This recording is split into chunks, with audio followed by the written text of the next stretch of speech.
for you. On this occasion only, the conversation relating to this will be played first.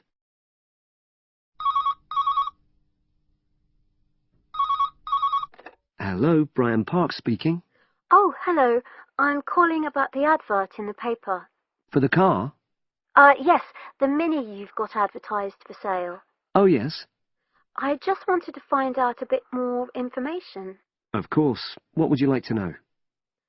It's my brother who's interested, actually, but he's not in today, so he asked me to call you. Fine. Great, thanks. So, it's a Mini, Yep. and how old is it? Just coming up to 13 years old. The man says the car is just coming up to 13 years old. So 13 has been written in the space. Now we shall begin. You should answer the questions as you listen, because you will not hear the recording a second time. Listen carefully and answer questions 1 to 4.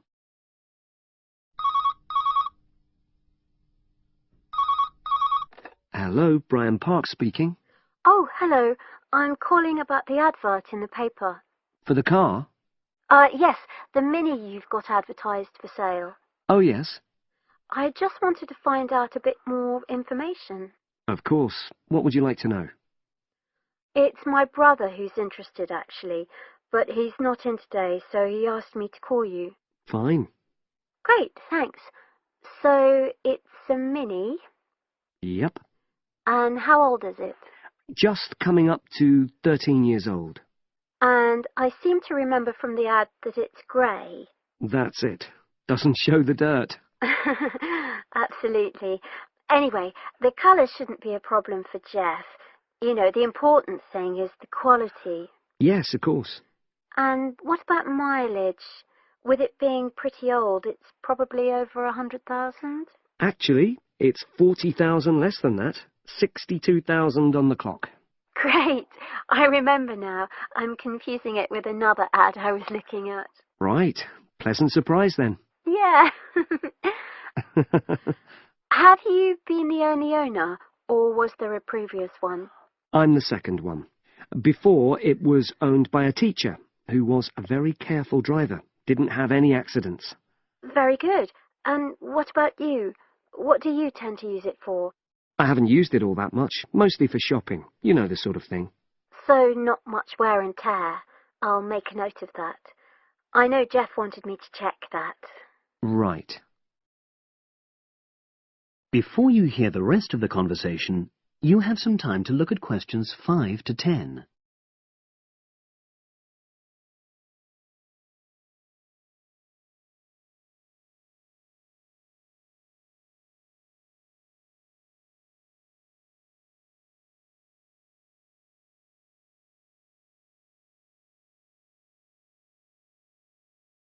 Now listen and answer questions 5 to 10.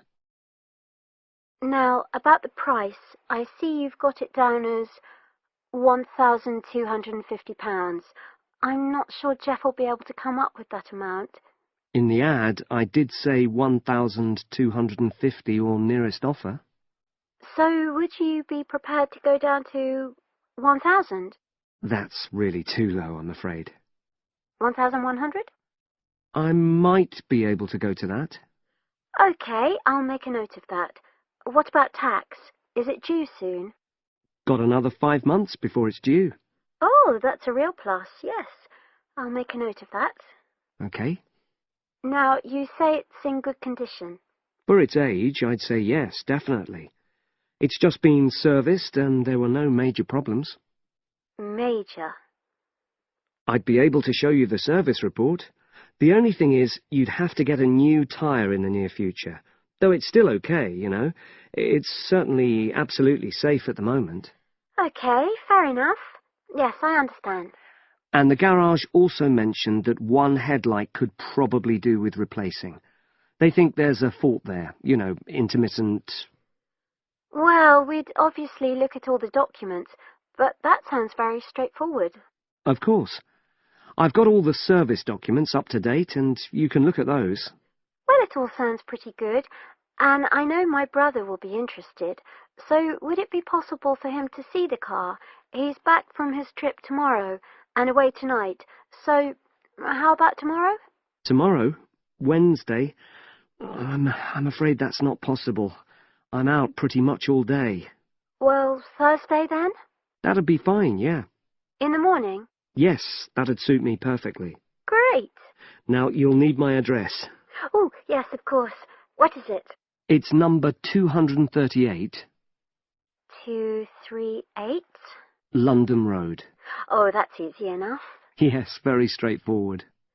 So I'll pass on these notes to Jeff, and he'll see you in a couple.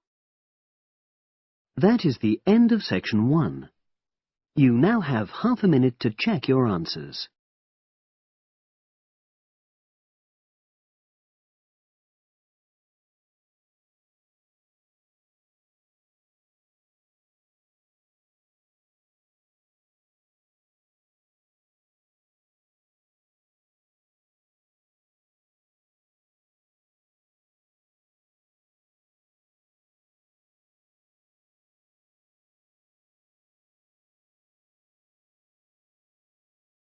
Now turn to section 2. Test 3, section 2. You will hear part of a podcast for visitors to the popular holiday region called the Trelaw Valley. First, you have some time to look at questions 11 to 14.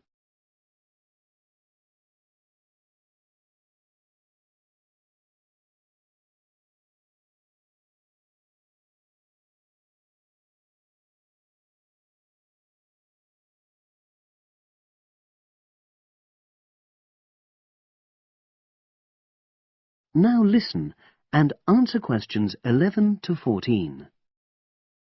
The valley and estuary of the River Trelaw forms an unspoilt, beautiful landscape, rich in both wildlife and sites of historic interest. There are many ways to explore the area, and public transport links are good.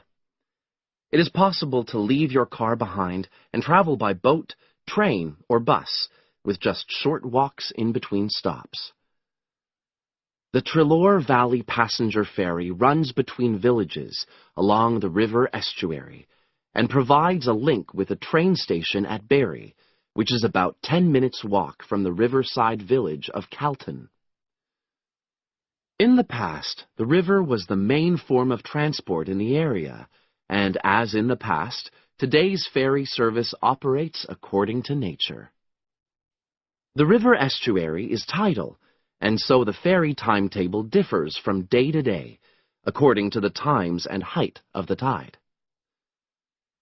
The ferry is also seasonal, normally running between April and September, depending on the weather.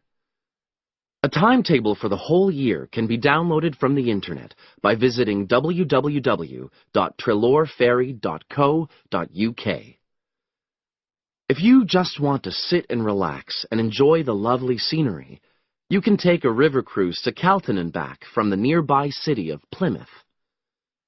In the past, steamships brought early tourists along the same route. Queen Victoria and her family enjoyed such a trip in 1856. The journey is quicker these days. The round trip takes between 4 and 5 hours, depending on tides and weather. If you prefer, you can travel upriver by boat and return to Plymouth by train. All cruise boats and trains have wheelchair access. For more information and for departure times, ring Plymouth Boat Cruises on 017-528-23104. Trains run several times a day throughout the year between Calton and Plymouth, with various stops in between. They are used by both local commuters and tourists who want to enjoy the beautiful scenery. The highlight of the journey is crossing the river on the stunning viaduct, which was built at the beginning of the 20th century and towers 120 feet over the water. It is unnecessary to book, and tickets can be bought on the train. For information about fares and timetables, contact National Rail Enquiries by phone or online. The bus service in the Treloar Valley now connects all train stations and villages in the area. Especially for holidaymakers, there's a Rover ticket which can be used at weekends and on national holidays, and allows unlimited journeys on those days. The Rover ticket provides great value for money and is now even cheaper than it was last year. An adult ticket costs £5.50 a day. Senior citizens can travel for £4.50, and a family ticket for up to 5 people costs just £12. Tickets can be bought on the bus. Now you have some time to look at questions 15 to 20.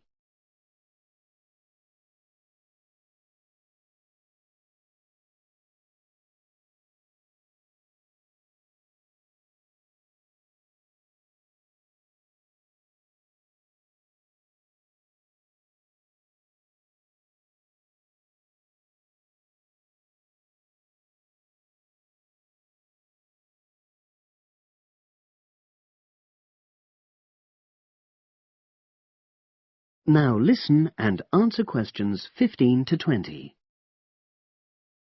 At the center of the Treloar estuary area is the historic riverside village of Kelton. The main road comes into the village from the south, and for those of you who are arriving by bus, it turns left just before the bridge and stops in the lay-by on the left-hand side. From there, it's just a short walk to Kelton's various attractions. If you're arriving by car, you have to leave it in the main car park. Go over the bridge and take the first turning on the right.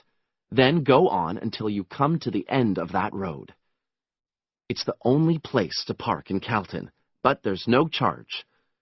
If you're interested in local history, there's a museum in Kelton with farming, fishing, and household implements from the late 19th century. As you come in from the south, cross the river and go straight on the same road until you reach the end. Also, on the subject of history, you can go and see the old mill, which has recently been renovated and put back into use. Turn left before you come to the bridge. Then go straight on and then take the first turning on the right. This leads straight there. If you're interested in arts and crafts, there's a potter's studio where you can watch the artist at work. After crossing the bridge, turn left, and it's the second building on the left. Finally, when you feel in need of refreshments, there's a cafe opposite the old boathouse and a picnic area near the mill. That is the end of section 2. You now have half a minute to check your answers.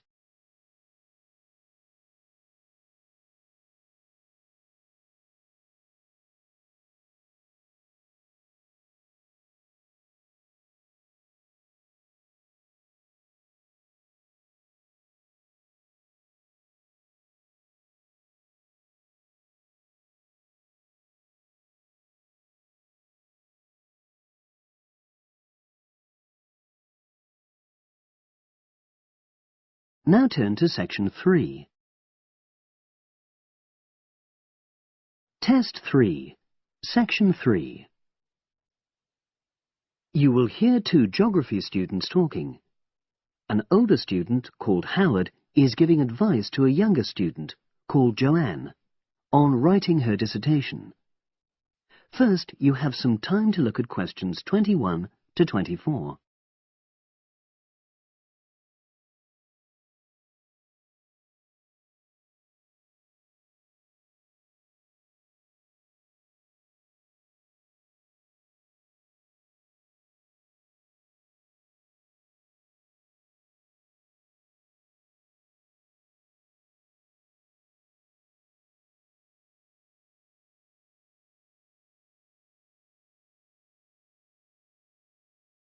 Now listen and answer questions 21 to 24. Hi, Howard. I haven't seen you for a while. Hi, Joanne. Yeah, they're keeping us really busy on the postgraduate programme. But how are you? You'll be starting your dissertation soon, won't you? Yeah, tutorials start next week. I've got Dr. Peterson. You'll remember it all from last year, of course. It's not something you forget easily. Oh. But seriously, although I didn't expect to enjoy writing my dissertation, and in fact I didn't really find it much fun, I wouldn't have missed the experience. I found it really improved my understanding of the whole degree programme, from the first year on. Right. So, what are you doing yours on? Glaciated landscapes. Although I haven't decided exactly what aspect yet. I did mine on climate systems, so I can't help you much, I'm afraid. But you'll be fine once you start your tutorials. Dr. Peterson will help you focus. I know, and he'll set me deadlines for the different stages, which is what I need. My concern is that I've got tons of material on the topic, and I won't be able to stick to the word limit, I remember I had different concerns when I was doing my dissertation. Last year? Yeah, before my first tutorial I did a lot of fairly general reading because I hadn't fixed on my topic at that stage. I actually enjoyed that quite a lot and really improved my reading speed, so I was getting through a lot of material. I was frightened I wouldn't remember it all, though, so I got into the habit of making very detailed notes. So, did you find your tutor helpful in getting you started? Yeah, we certainly had some interesting discussions, but it's funny, I saw a brilliant programme about climate change, and it was that really fired me up. It was talking about some recent research which seemed to contradict some of the articles I'd been reading. Now you have some time to look at questions 25 to 30.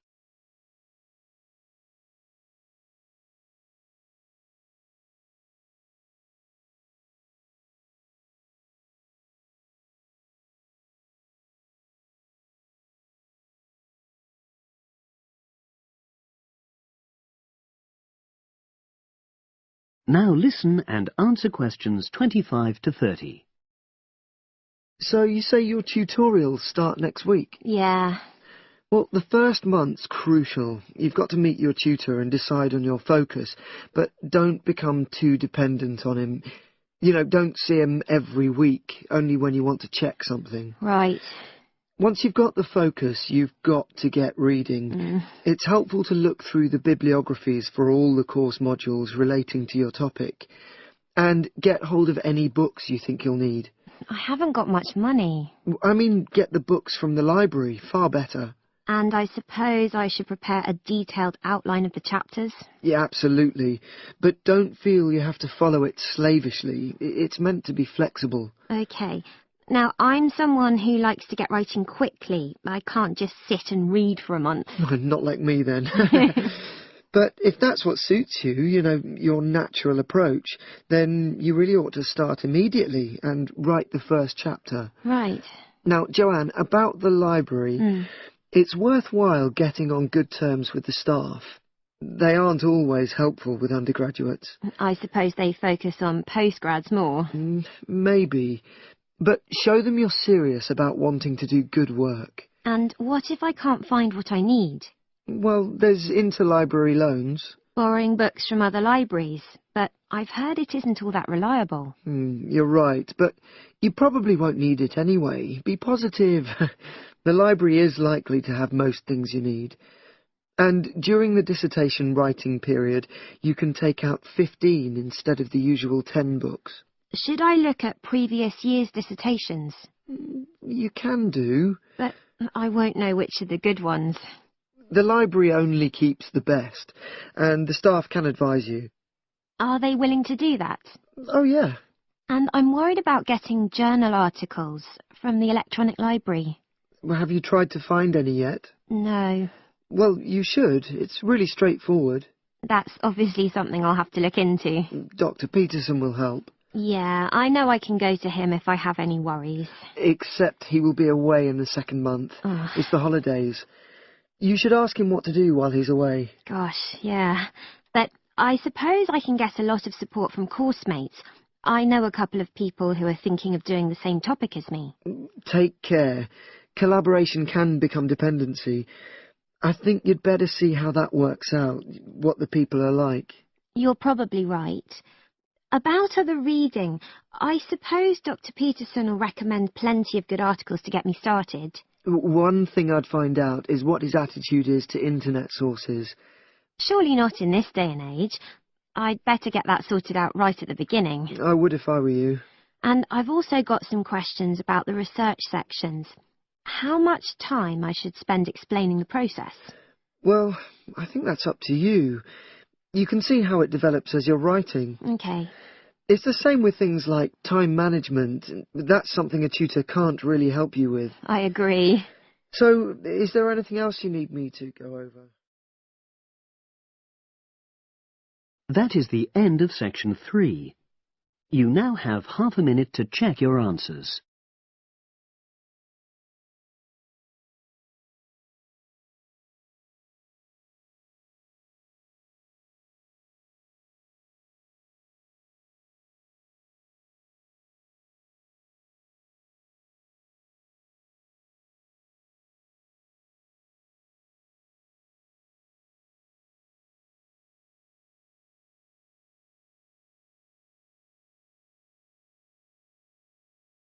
Now turn to section 4.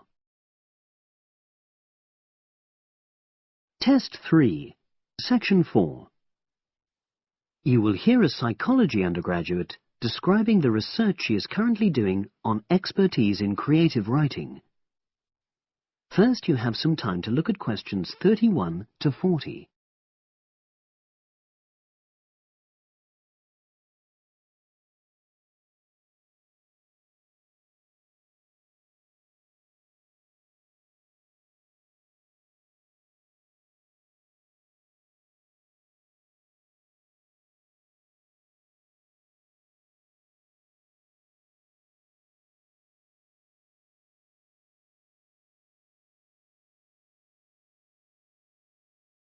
Now listen and answer questions 31 to 40.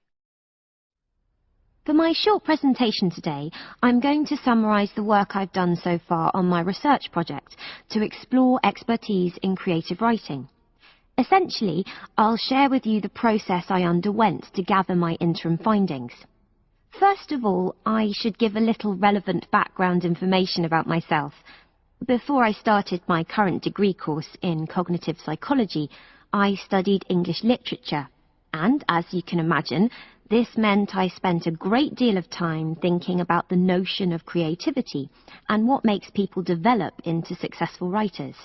However, the idea for this research project came from a very specific source. I became fascinated with the idea of what makes an expert creative writer when I read a well-known 20th century writer's autobiography. I won't say which one at this stage, because I think that might prejudice your interpretation. Anyway, this got me thinking about the different routes to expertise. Specifically, I wondered why some people become experts at things, whilst others fail to do so, in spite of the fact that they may be equally gifted and work equally hard. I started to read about how other researchers had explored similar questions in other fields. I began to see a pattern that those studies which involved research in a lab were too controlled for my purposes, and I decided to avoid reading them. I was quite surprised to find that the clearest guidance for my topic came from investigations into what I call practical skills, such as hairdressing or waiting tables. Most of these studies tended to use a similar set of procedures, which I eventually adopted for my own project.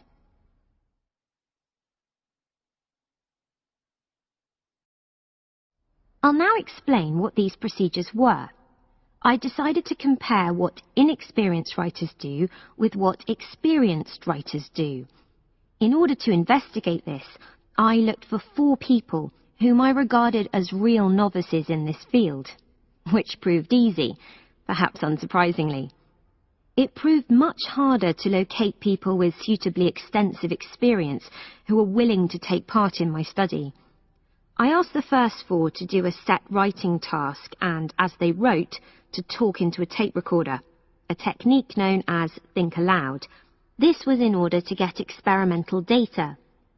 Whilst they were doing this, a research assistant recorded them using video. I thought it might be helpful for me in my transcriptions later on. I then asked 4 experienced writers to do exactly the same task. After this, I made a comparison between the 2 sets of data, and this helped me to produce a framework for analysis. In particular, I identified 5 major stages which all creative writers seem to go through when generating this genre of text. I think it was fairly effective, but still needs some work, so I intend to tighten this up later for use with subsequent datasets. I then wanted to see whether experienced writers were actually producing the better pieces of writing. So I asked an editor, an expert in reviewing creative writing, to decide which were the best pieces of writing. This person put the 8 pieces of work in order of quality, in rank order, and using his evaluations, I was then able to work out which sequence of the 5 stages seemed to lead to the best quality writing. Now, my findings are by no means conclusive at this point. I still have a long way to go, but if any of you have any questions, I'd be happy to answer them and go. That is the end of section 4. You now have half a minute to check your answers.